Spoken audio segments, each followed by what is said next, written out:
everyone. Bossed up and beaten down. Today is a special Leaders Lounge because we're going to be dealing with a topic that is sensitive in nature. However, it is one that needs to be discussed because recently there have been three people who have been unalived at the hands of people who should be closest to them in their homes. And these three people seem to be people who were well established in their careers, seem to have good family. Again, just from pictures, don't know any of these people, but have read about what their careers and their family structures were. And unfortunately, they were unalived, two by their husband and one by their son. And it begged the question for me, also having been a victim of domestic violence and being here by the grace of God, to say to women and men, because sometimes men are victims of domestic violence, do we know what's available to us when we're going through domestic violence situations as leaders? As leaders, how can we move through these situations of domestic violence and still come out with, to the best of our ability, minimal trauma, but ourselves physically intact and being able to maintain our positions of authority while our team members understanding the humanness of being in leadership, and then also taking into account that as leaders, sometimes we don't want to share with our team members because we think it may be a sign of weakness. And we want everybody to understand that sometimes life shows up.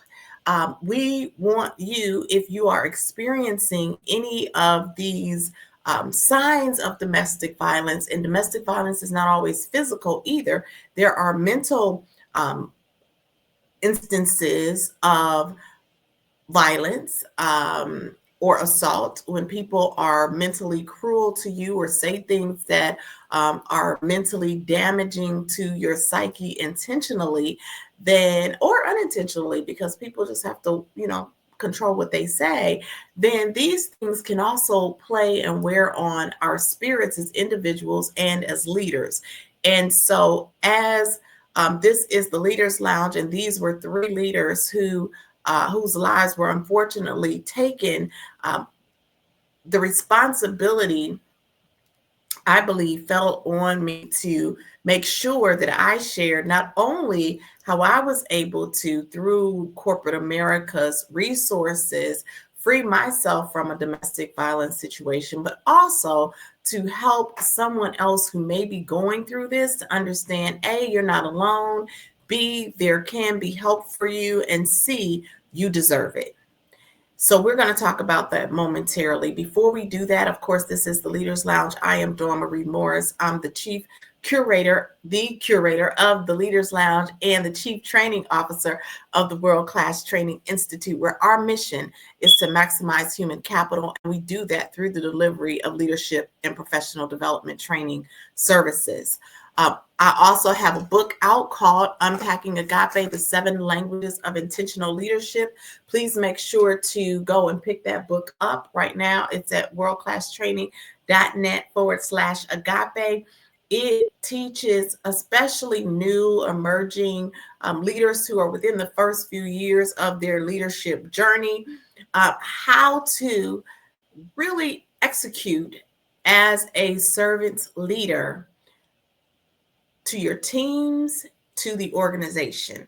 And It's called Seven Languages because we believe the languages best show up through our behaviors. So these are core behaviors that you need to execute if you are to operate from a position of being a servant leader, which is what we should all seek to do. So please pick that up at unpacking at worldclasstraining.net/agape. That's worldclasstraining.net/agape. All right. The other thing that I want to talk about is that we are going to have a program coming up. It is to help really the articulation of leaders in moving from their vision to their voice. So leaders can often think or believe that they want certain outcomes for their teams, but the mark is missed because the communication, the articulation, the follow-up, the delegation is not there. And we want to help leaders with closing the gap between their vision and their voice so that the deliverable or the outcomes of the team is in alignment with what they originally anticipated. So please go to our Vision to Voice interest list and add your names if this is something that you believe can benefit you or someone you know. The Vision to Voice interest list is going to be at worldclasstraining.net/grow. That's worldclasstraining.net/GROW. That's worldclasstraining.net/grow. Please go and avail yourselves of that. All right, so now let's jump right into our topic because, again, it's an important one, and I want people to really get the help you need. If you need help in this area, please get the help you need. First, I want to share with you all the people who I am, who were the impetus for this program today. And so 3 people recently lost their lives due to domestic violence concerns. Again, 2 at the hands of their spouse and 1 at the hand of her son. Nancy Mateer was in Florida and she was a council person. Then Dr. Serena Fairfax was in Virginia. And then Barbara Deere was in the Chicago, Illinois area. Serena Fairfax was a dentist in Virginia, and her husband unalived her. And then Barbara Deere was unfortunately unalived by her son, all within their homes. As you can see from their photos, these are people who were known in their community. You can Google any of them, find their images very easily. Polished, poised, professional women. But at home, obviously, something was not going in the way that it should. Because they are not here anymore to tell their story, to share their lives with the rest of us. And so, again, I shared at the top of this that I am someone who was a victim of domestic abuse, and I freed myself pretty quickly from it. I will say that what I knew was that the person was mentally abusive. So the person would stop speaking. The person would just like cut off conversation for days, weeks at a time. But I thought we could get over that. Okay, well, he'll come back.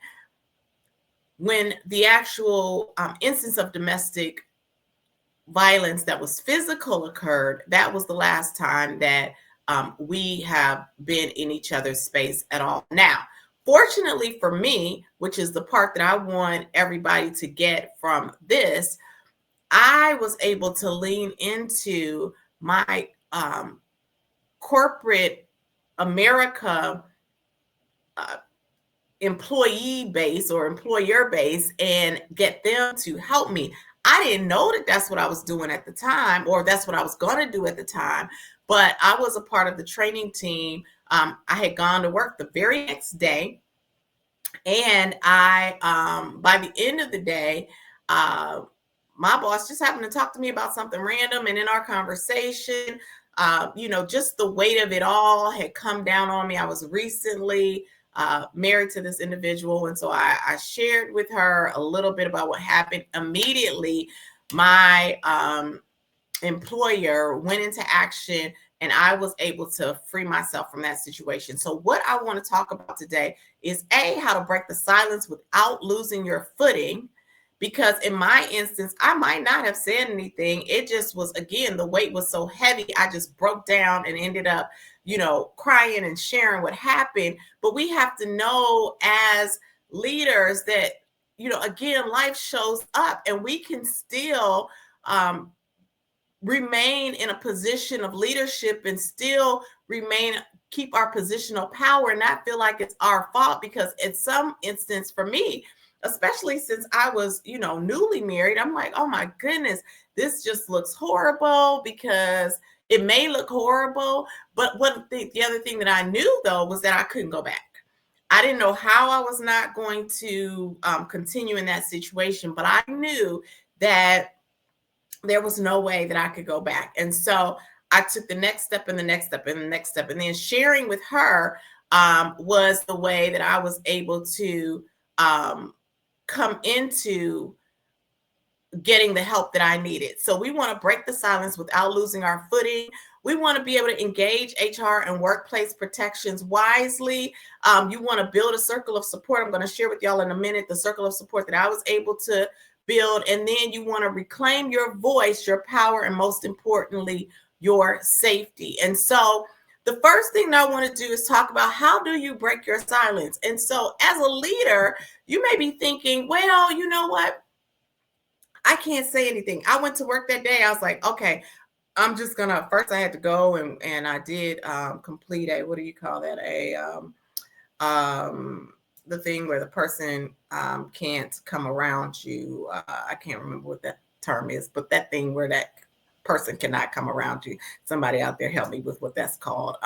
It's called I can't remember what it's called, but I had to go fill that out. Went to work, was just going to go home and try to figure it all out. But again, I was able to talk to somebody about that. So, but in that particular instance, not realizing that HR, which I was actually a part of, being a part of the training team, was there to help me move through that. So the first thing that I want people to understand is, if you work in a job, particularly, you can rely on them to help you. Now, how did they help me? When I shared what happened, the person who was my director at the time took me in to see the VP of HR, and they told me, you know what, you got to leave today and we're going to help you. And they put me up in a hotel for 2 weeks. And they said, I'm going to give you some days off so you can go find a different place to stay. And that was it. At that point, I didn't go back there. The VP actually made the reservation for the hotel, and she put it in someone else's name, so that when I showed up, that person didn't even know, if he was looking for me, that I was there, because she was smart enough to put the room that I stayed in somebody else's name. And so that's the first thing that I want y'all to know. If you're working in a job, if you're working in corporate America, you can go in and tell someone, because there may be a resource like that for you there, where they will help you out and help you to be that bridge so that you don't have to stay. I will say that in many instances, what I've seen is that it's a progression. When someone is abusive towards you, it starts with a little thing, and then it starts with the next thing that may be bigger in scope, and then it starts with the next thing that's even bigger than that in scope. And the longer you stay, the more instances you allow to get past you and them and keep going, then unfortunately, typically the behavior doesn't get better, it gets worse. And so we don't want you to be paranoid or thinking, hey, you know what, every time somebody does anything that's a little against where I think they should be, that we should automatically leave, but we do want to be cognizant, and we want to keep our eyes focused on, are these behaviors that are trying to detract from my self-esteem? Are they behaviors that are trying to diminish me either physically or emotionally? And if so, you've got to address it head on and make a decision first for you about what's best for you in that particular scenario. And then if you need help because it's at the level that my particular situation was in, and apparently these people's situation, maybe they didn't know, but oftentimes you do have some signs. Make sure that you become okay getting the help you need. And the other piece of that was, I had to say to myself, I don't care what it looks like. Write the story how y'all need to write the story. But I know that for my life, I've got to make a different decision. I've got to make a different decision. Having only been married a few months, people could have said, oh my goodness, what's wrong with her? How come she, is married and she's about to get separated again? I didn't make even a big announcement about it. I had to move for me. So I want everybody to know that you can move for you. And if you are in a situation of imminent danger, move and don't worry about what it looks like. Second thing is, I also was able to enlist from my job a resource called the EAP. So the EAP is called the Employee Assistance Plan. I'm just going to put this on here. So on the Employee Assistance Plan, they connected me to my attorney, and my attorney, I didn't know at that time that I was actually going to be divorced. I didn't know what to do, but I knew I needed to get some advice. You can, if your company is big enough, connect with their employee assistance plan, either for emotional support, or in my case, it was for legal support, and they will provide you with some of the resources that you need. And I have joining me now, actually. Hey, Tiffany, can you hear me? Actually, your timing is perfect. I'm just going into sharing with them a little bit about how you can use different resources when you're going through, like for my domestic violence situation, I was able to employ my my HR group to help me with getting an attorney and with figuring out what my next steps are. And so Tiffany is a licensed professional counselor. In addition to all the other things she does, because you see it up in the upper right-hand corner, she's got our property management, because she's also a property manager. She's all of these things. And so you were able to come on. But I'm gonna pause a little bit. We've been talking about kind of just the idea of helping people to understand, if you're going through these situations, you don't have to go alone. Sometimes, especially as we're leaders in corporate America or leaders in the community, we don't necessarily want to share because we think we may be judged by that. But help us, Tiffany, with understanding, that even if we're going through this, we understand life shows up, right? And as a person who's experiencing domestic violence or even a sexual assault, that you can rely on some resources, and it's not something that you should be ashamed of. It's something you should know you can move through. Good introduction for me to jump in, especially as a property manager. Surprisingly enough, I actually manage properties in Chicago, and I happen to be a licensed counselor.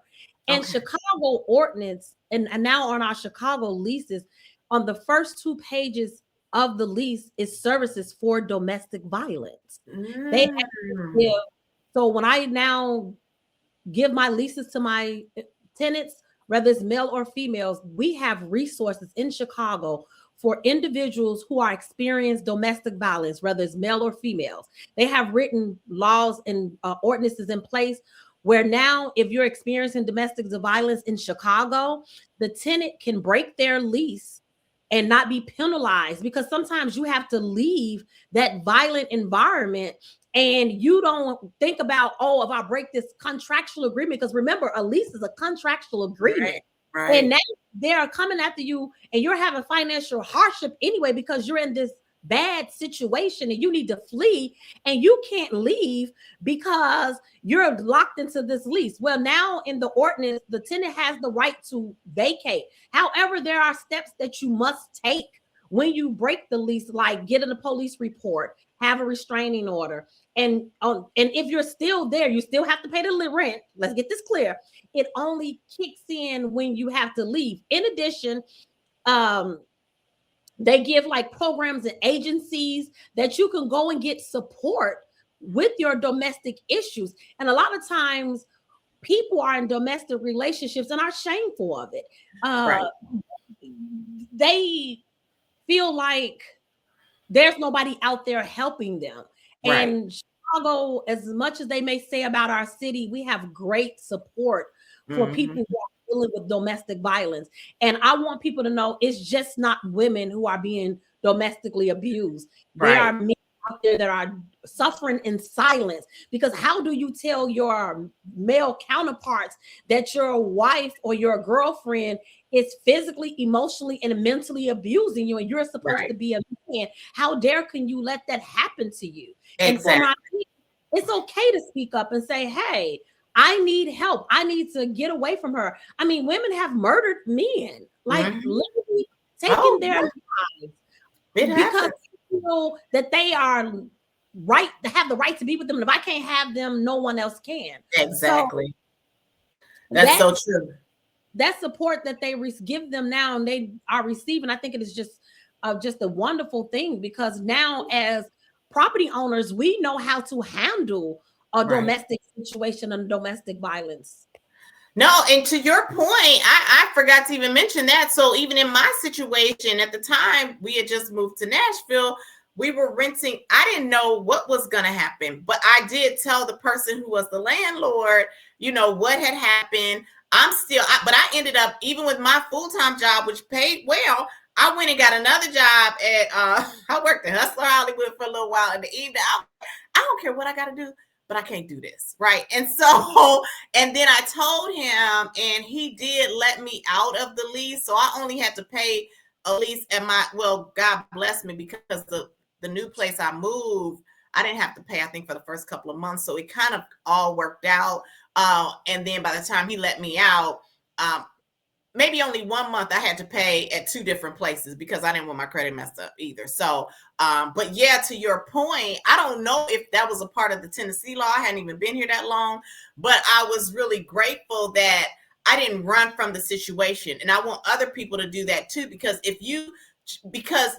could have been ashamed and been like, okay, well, you know what? I'm just not going to say anything to him, because I didn't know that man from the man on the moon. But I knew that this was a situation that was beyond my control, and I needed to at least communicate to him what was going on, so that we could work together, if possible, on a viable remedy. And there are agencies, and I see you have a lot of them down there that you can connect with that will give you the financial means to leave.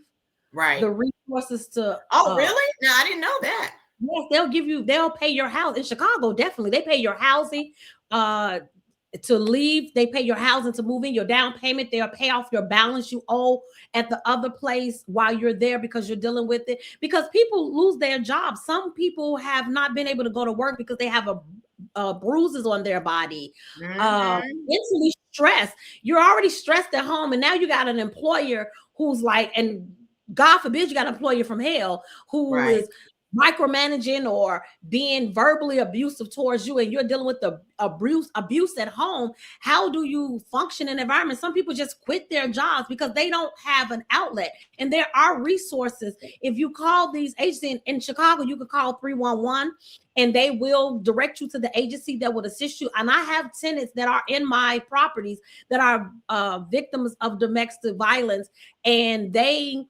pay their rent for them. They Okay. actually, some of them have had balances and they paid their balance that they owe so that they can let move out the property and relocated them to another property. So there are resources. I definitely know in this blue state that I live in that there's resources. I don't know about those red states. However, Again, I didn't ask for resources, but I'm in a red state, and he was the person who I was dealing with was extremely supportive of the situation. And the other thing that I will say, and this is back to really understanding as people moving through these situations. In my particular instance, when I had to free myself from that domestic violence situation, and I'm glad that you gave me the term. What is that term again? When you have to put out the restraining order.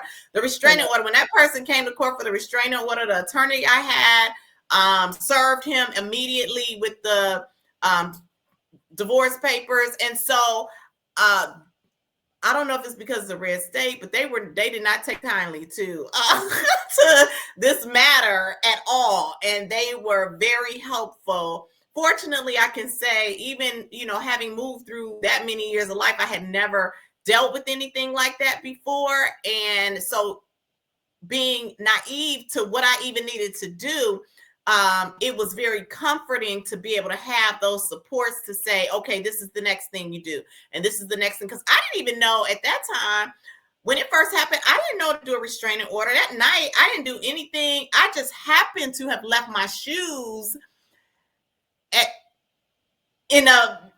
I was just in a frenzy. I'm like, I got to go to a hotel. I left and got in my car, didn't have any shoes. And so I was like, okay, I got to call the police to go back and get my shoes. Didn't even know about doing a report and all of those types of things. And so, which is another reason I wanted to do the show, because some people don't even know what is available to them, And so, I don't know if it's red versus blue, or if it's just, I'm just,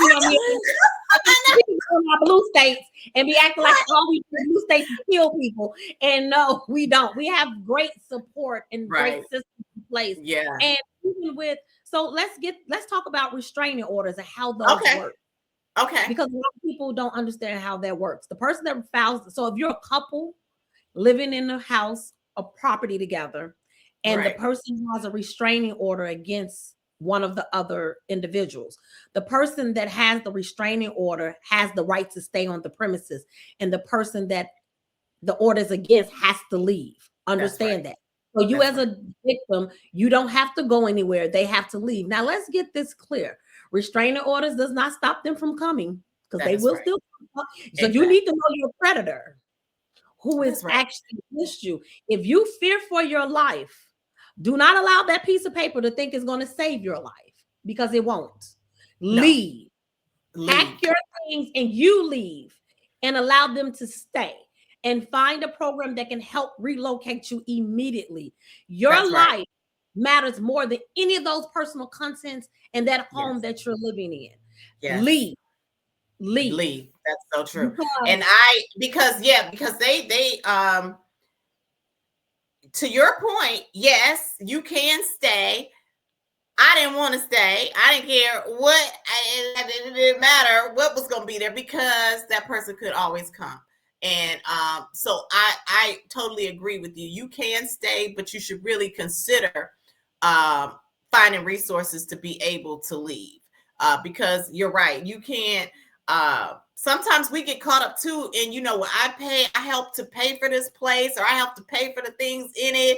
I don't want this person to come back. You're being able to wake up the next day and do it again is more important than any of that other stuff, because you can always build that, but you cannot rebuild another you. So that is so important to know that the restraining orders do not. And I know at least one person personally who, this is years ago in Ohio, who had a restraining order, and the person still came and took that person out. So yes, you got to take it seriously.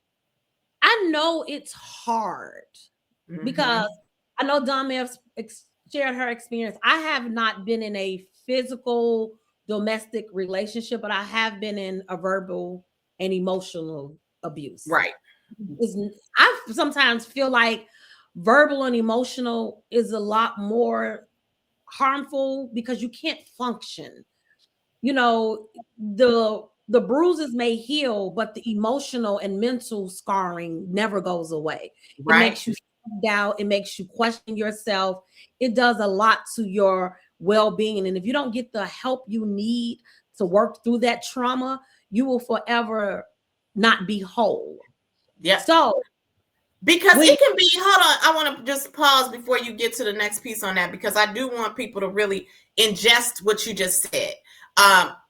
That mental trauma, which I did talk about before you jumped on, is significant as well. That is called abuse, mental abuse. And the thing with the mental abuse that sometimes is untouched is that, or not necessarily thought about, is that it is a wearing down of your self-esteem, of your sense of who you are, right? And so that can stay with you in some instances longer than if you have a moment of physical abuse, right? So yeah, it's very important as well. So go ahead. And so a lot of times when people are in physical abuse relationships, a lot of times they go back because the scars have went away. The person has told you the things that they use to manipulate you to be even in that situation, which is the mental part.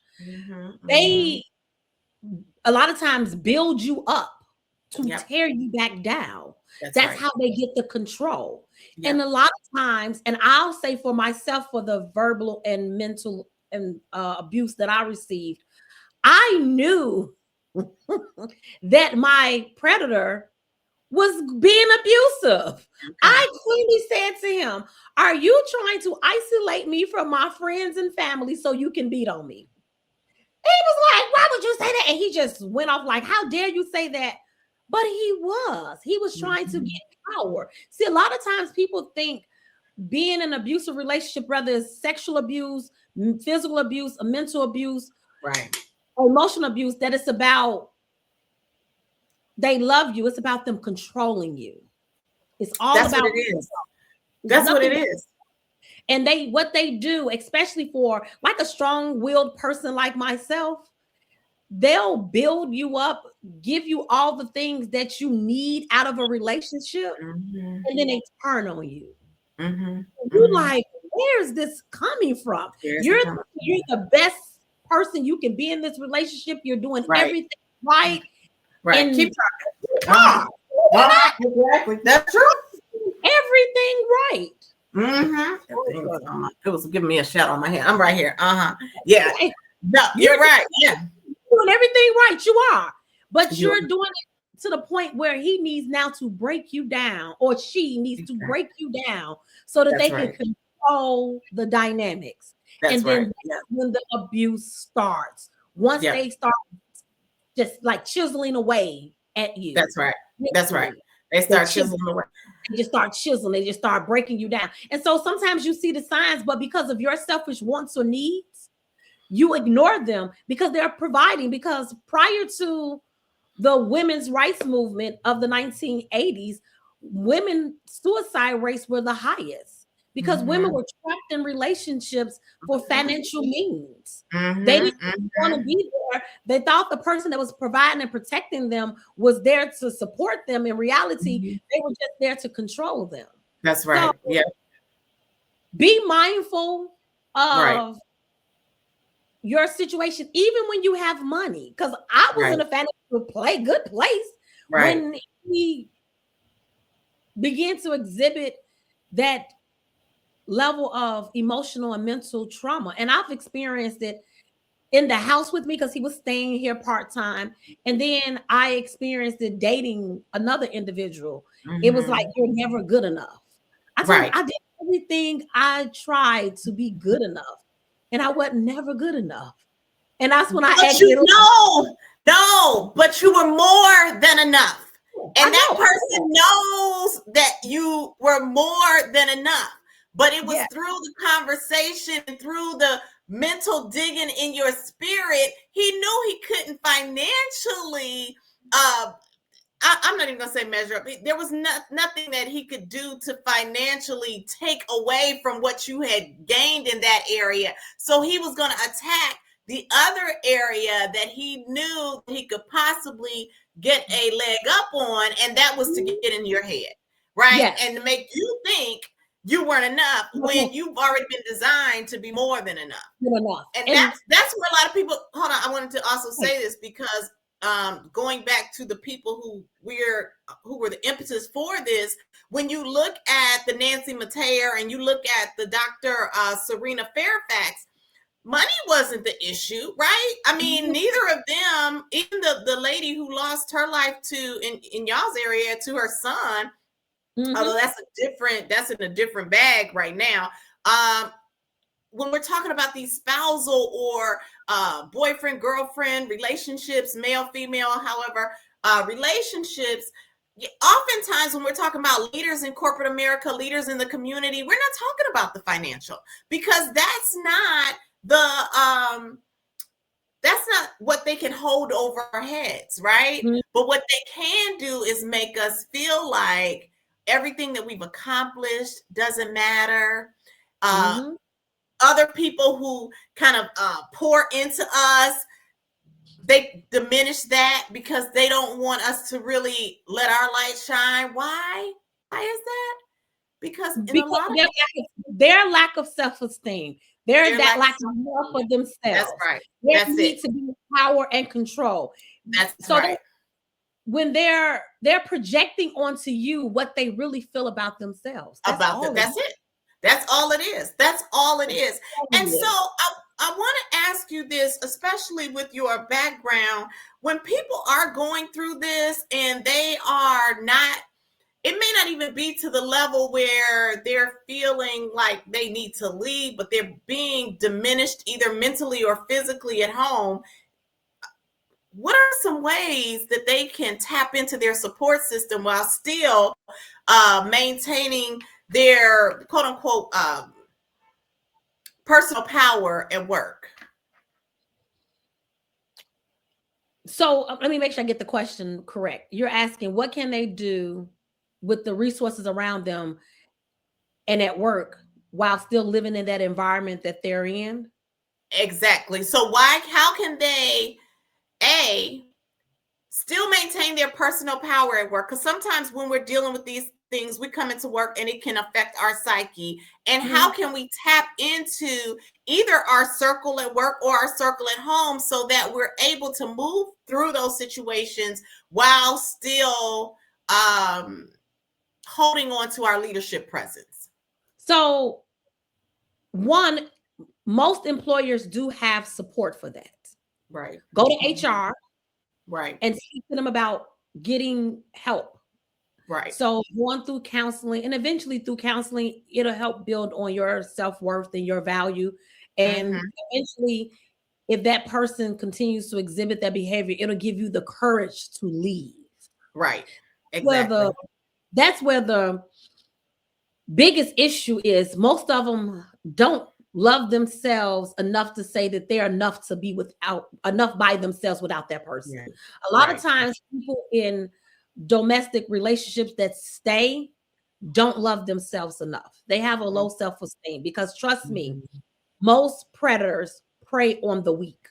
They do not go for strong-willed people. They go for people who are already broken. So because they see an end, I think like, oh, this is it. Because she playing the role I need her to play. And I'm going to be honest, even with me, yes, I'm a strong-willed person, but there was something I wanted that he had, which gave the end. Right. I was at the end of that relationship, I was like, I don't want to be married. I don't want no children. I'm in perfect peace by myself.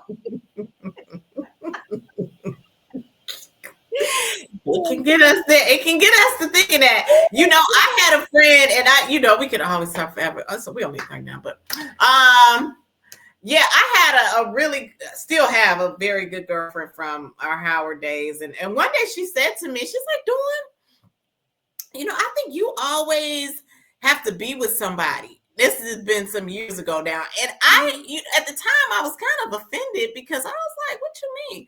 But to her point, I was that person who went from one relationship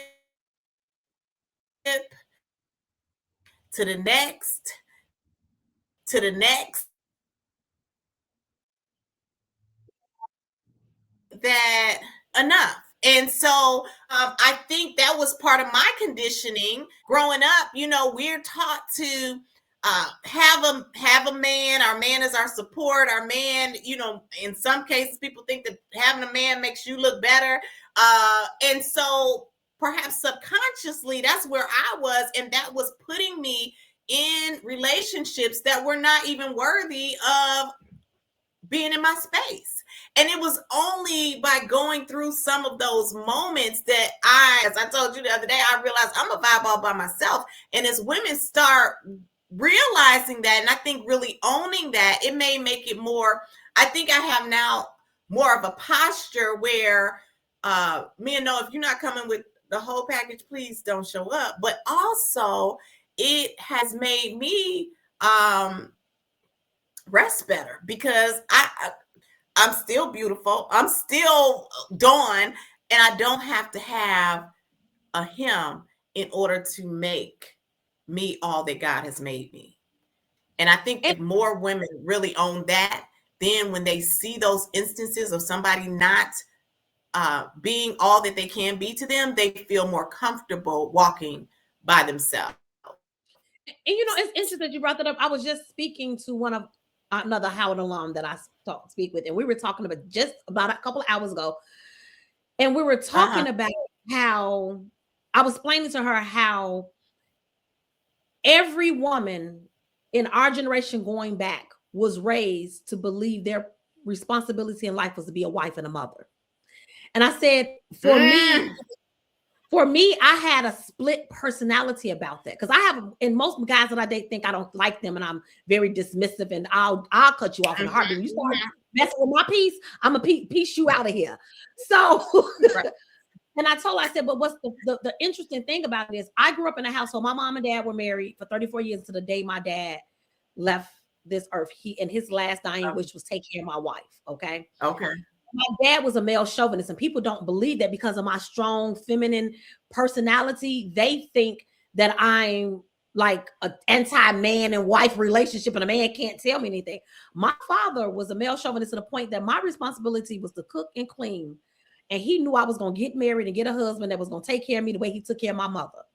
Okay. Well, on the other hand, my mother had been with my father longer than she lived in her own parents' house. My father met my mother in January. No, my mother turned 18 in January, and my father met my mother in March. In June, he took on prom. In September, he married her.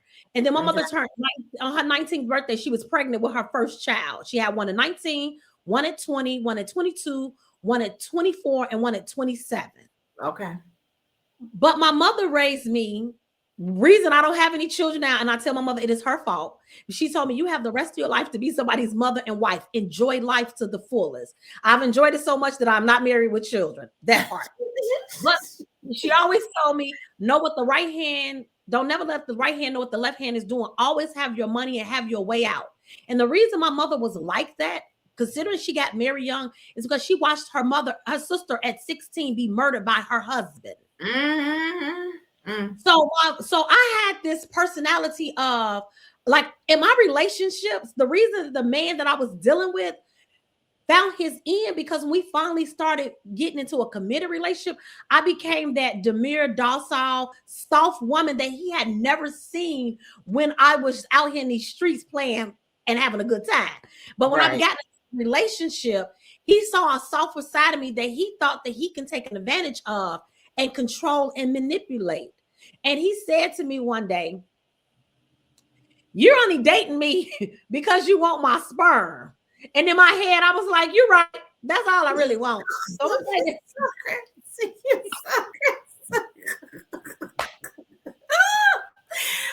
my goodness. He was my selfish one. I wanted to be married. I wanted to have a family. And he wanted to be married and have more children. He had children from his relationships. Okay. So my selfish want led me to that relationship, and I did everything. I cooked. He was like, I didn't know you can cook.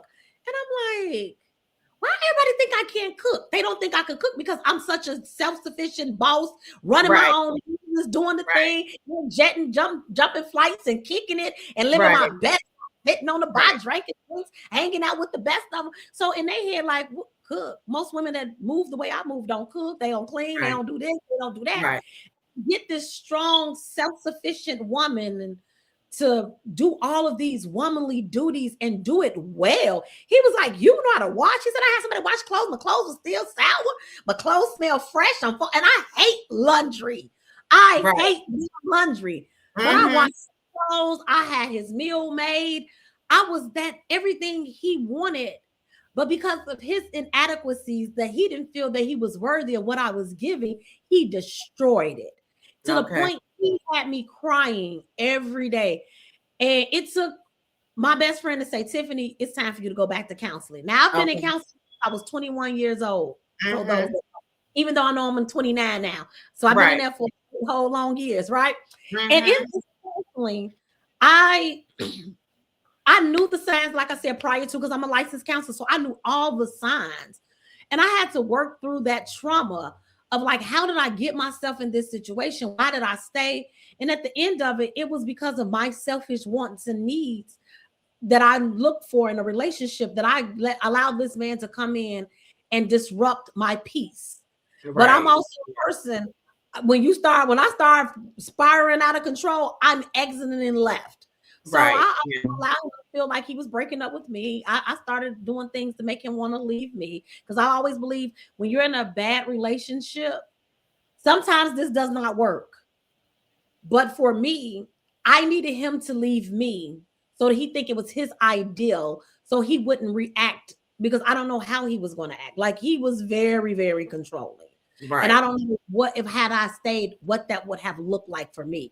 But at that moment, it was enough that when I couldn't function and I was just so unhappy. So even for strong people, you can find yourself in that situation. You know, as a successful woman in 2026, our level of successful men pool that are good men seems like it's slim, but it's best to wait on the Lord. It's best. It is best. It is best. And even that strategy that you use, make them think that they're leaving you. In some cases, that's a smart way to be, because if the person, especially if they're controlling, if they feel like it was up to them to step away, then you in some cases are in a safer place because it was them, versus when you leave that individual, they may come for you, because some men think, if I can't have you, nobody else can. And you don't want that either. And so again, I don't want women to be scared. I don't want us to be so tenuous about men and how they can behave that we don't move forward. But this is a show about being more aware and knowing that you do have some options besides staying and sticking when people are not treating you well, either mentally or physically. Because I don't know about you, but when I saw those three people like just come back to back to back, it was very unsettling. It was unsettling because and then the son, we didn't even talk about the son who killed his mom. That was in y'all's area in Chicago, right? Did you know the Deer family? Were you familiar with them at all? No, not at all. Oh, okay, yeah. So, and that's a whole nother bucket that I'm not even gonna delve deeply into today. But sometimes even our children are going through things, and when they become adults, we have to be comfortable saying, you know what, you're gonna have to go over here. Now, I don't know anything about that situation. I just know it was sad, and that was another person. So I can't really go into all of that because I don't know what the background is on that particular situation. But I just want to say, even to us as parents, we have to be mindful too, and not, sometimes we can let our love for our children override our thoughts when we know that our children are not necessarily thinking clearly or thinking in the right way. Even when my son was in high school, I knew we had some challenges in my marriage, but I even took him to see somebody because I was just like, let me make sure that this boy okay, because is it just he growing through some things, or is there something more that I need to know about him? You know, and they told me about this chameleon effect. So, but I didn't just allow some behaviors that for me were ones I couldn't tap into and say, okay, this is why he's behaving that way. To be ones that I ignored, I was like, let me try to go get some help to figure it out. And we need to be comfortable doing that. And you, as a licensed professional counselor, I want you to even talk a little bit about that, how we need to really be comfortable saying, let me get some help. Let me find out if it's okay, it's okay. If it's not okay, I need to know that it's not okay and then figure out what to do about it. So I know definitely in the African American community, it's a stigmatism on counseling. Right. Like it's like a taboo. It's like, oh, you're crazy. You are. If you keep, you know what insanity is? Keep doing the same things and expecting a different outcome. So, as I said, I have been in counseling since I was 21 years of age. And it was this commercial, mental health commercial that was on the radio. And the person was like, oh man, his arm was broken. It was just dangling everywhere. And he was like, man, your arm dangling. You need to go get a brace on that. That don't look right. And so he'll go get a brace. But just imagine your mind broken and dangling like that. Yes. So you don't know to go fix it with the braces. It's counseling. Now let's get this clear. Everybody that counsels is not a good counselor. That's true. You go to a counselor. When you go to the doctor, you got good doctors and bad doctors. That's right. Right. So you need to also how you interview your doctors or look at how your doctor cares for you to determine if that's a good physician for you. Right. You need to do the same with counselors. Like mental health counseling, I'm pretty good at it for some reason other than I don't even like it. Don't ask me why. But everybody want to sit down and tell me stuff. I'm more not on the social and emotional side of counseling. I'm more on the social career development of counseling. That's my area that I enjoy. Right. But for some reason or another, I've seen to tap in. People want to come sit to me like I'm a mental health counselor, and I really don't. That's not my area. But but most of my training when I go get my continuing education is in mental health counseling. Like everybody suffers from PSTD. Post-traumatic right? PT. I got you. Stress disorder. Everybody does. Right. And believe it or not, people think it's only with people in the military. Right. In our community, we struggle from it just from being Black. Right. All of us have mental illnesses because of just being born Black. Do you know how hard it is to wake up in the morning and when you walk out your door, as a parent, you're wondering if your child is going to return. And it used to be just for the young men. Now it's for the young ladies too. Now it's for everybody with the people we have in leadership. If you're not white, they even attacking the white folks. We can't even say that. we are in a stress environment now. Right. People are unhinged. But you're walking out the door, and I can speak to as an African American, when we walk out the door, we're wondering if someone is going to pull us over, harass us, stop us. In law enforcement, the people that are supposed to serve and protect us are attacking us. That's the first thing. Right. Now, after you're worried about your child when you set them out to go to school or drop them off or whatever, now you're worried about when you go into the workplace. Is your employer who doesn't think that you're educated, talented, or whatever presumption that they've made about you because of the color of your skin, when sometimes you're more smarter than the person that's your supervisor. Maybe critiquing everything you do because of the color of your skin. Right. Then we're going to get back to moving back into your community where we have colorism. Because you're not a light skin or you're a dark skin or you're too small, you're too skinny, your hair too nappy, your hair too straight, you're passing, you're not passing. In your own community, you're dealing with adversities. Right. Trauma.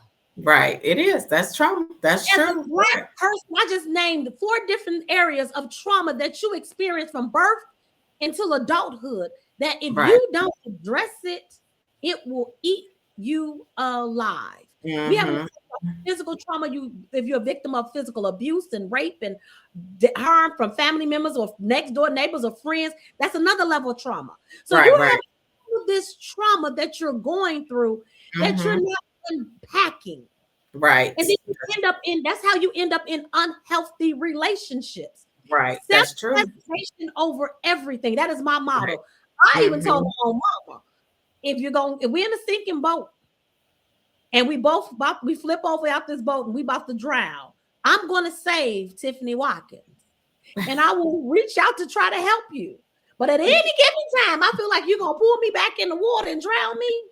I'm going to let you drown, because if I allow you to kill me, I can't never save you anyway. Right. So we as people have to learn to love ourselves, take care of ourselves mentally, emotionally, and physically first, before we can be good to anyone, that including your child. So going to counseling, it doesn't take away the trauma that you're going to experience. It just helps you to cope with it and deal with it a lot better. So free counseling available in a lot of communities. There's free counseling. If you are employed, there's counseling through your employer. Get the help that you need. Talk about what you're going through so that you can show up and be a better individual for yourself. And as a parent, understand that just because you brought that child into the world, you do not owe them space to cause you to drown. And at a certain place, when they're 18, 19, once they become grown, we have to be okay with allowing them to go out into that space and figure it out. Sometimes as parents, we hold on to this notion that they're still our child. And so we want to continue to, even when we know that either they're a detriment or they just need to spread their wings, we don't allow that to happen because we're still holding on to that childhood mentality. They're still a kid. My nephew called me the other day, asking me for my son's address. I said, I do have it, but he'd like to hear from you. He's got a whole wife now. You know what I'm saying? And so we have to, as parents, for the betterment of ourselves and them, let them go. And if they're not, if they are not behaving in a certain way, or if they need to venture out so that they can become the man or woman that God has called them to be, we have to be okay with that. And we cannot hold on to them to the detriment of ourselves. And sometimes I think we do that as parents. But a lot of times as parents, from just watching and studying family counseling, I am a school counselor, so I deal with family dynamics all the time. I dealt with dynamics a lot. And a lot of times some parents hold on, because they feel that they didn't do their best job of preparing them to be ready. Their identity is wrapped up into their child because they have their child, their entire world. Oh my goodness. That now your child is an adult, and now you need to find your own world to function in. Some people have destroyed their relationships because their children with their father and mother. That's true. That's my baby, but that's their child too. Like you're not a single parent. You have a whole another parent in the household. My baby, nothing. They need the child needs the balance, and some people feel guilty that they didn't do enough or did too much, and they just know how to let go and let them. I tell people all the time, and some of my friends, I said, listen, if you continue to enable your child, thank you for that word. Yes. When you leave this earth, they're gonna fall apart. That's right. You can coach them from a distance. Let them go out in the world, and trial and error, and you're in the background coaching. It's like a baseball team. I'm gonna use a baseball game. Any sports people out here that's watching. The coach don't go bounce the ball for you. He gives you the playbook. He lets you try it out there, and he's coaching from the sideline. That's it. Really works. That's it. That's right. I'm not running the plays anymore. I'm not running the plays. You're running the plays now. You running the plays. That's right. That's right. for some guidance, I'm going to give you the guidance and send you back out there on the That's court. right. Exactly. That's right. Feel like if you want a child to be self-sufficient, Mm-hmm. we have become a society that has been caught up on the word independence. And I'm not a person that believes in independence, because independence means that you do something on your own by yourself without any assistance of anyone. Right. And God did not create us to be independent. He created us to have a village. And everybody works collectively in the village. Right. You should That's right. raise an individual and become a person that's considered self-sufficient. Right. Because that's right. I'm who I am today because I did it by myself. I had a of people that helped me to become self-sufficient, that I can be able to be a blessing and a vessel to other people now. Because now that I have received what I need to receive from my village, now it's time for me to give back to that village. That's it. That's right. That's so true. Exactly. That's right. We are built to be a village. That's right. We're at an hour. We're about to wrap this puppy up because